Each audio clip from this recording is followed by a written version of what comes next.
নমস্কার, মাই green canopy চ্যানেলে আপনাদের অনেক অনেক স্বাগত। আমাদের বাগানে এরকম গুটি কয়েক গাছ থাকে, যেই গাছগুলোর কিন্তু একেবারেই বিনা যত্নে সুন্দরভাবে বেড়ে ওঠে, সুন্দরভাবে আমাদের বাগানকে ভরিয়ে তোলে। সেই রকমই একটা গাছ হলো এই দেশি অ্যাগ্লোনিমা। এই যে গাছটা দেখছেন, এটা কিন্তু আমি কিনিনি, এটা আমার একটা ফ্রেন্ডের কাছ থেকে পাওয়া।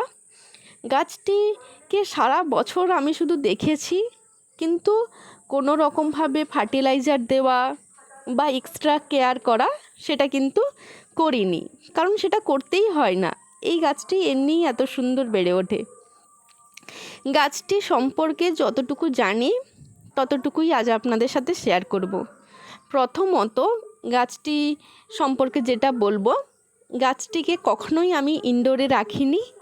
ইনডোরে থাকলে গাছটি কীরকম থাকবে সেটা কিন্তু আমি জানি না, তবে আউটডোরে গাছটা অনেক বেশি সুন্দর, অনেক বেশি ভালো থাকে। কারণ এই যে প্রচণ্ড গরমটা গেল, সেই গরমে বা এই বৃষ্টিতে গাছটি কিন্তু কখনোই খারাপ হতে দেখিনি, বরং আরও বেশি সুন্দরভাবে বেড়ে উঠতে দেখেছি। তাই আমি সবসময় সাজেস্ট করব গাছটিকে আউটডোরে রাখুন। আর দ্বিতীয়ত যে কথাটি বলবো সেটা কিন্তু সবথেকে ইম্পর্ট্যান্ট কথা, সেটা হচ্ছে মাটি যখন আপনারা গাছটি তৈরি করবেন সেটা যেন খুবই ওয়েল ড্রেনেজ হয়। কারণ যেহেতু এটা আউটডোরে থাকবে, ড্রেনেজ সিস্টেমটা খুবই ভালো হওয়া দরকার। আপনারা শুধু 50% বালি, 50% মাটি আর কিছুটা ভার্মি কম্পোস্ট বা যে কোনো কম্পোস্ট দিয়ে যদি আপনারা গাছটাকে লাগিয়ে দেন, তাহলে প্রচুর পরিমাণে সুন্দর হবে।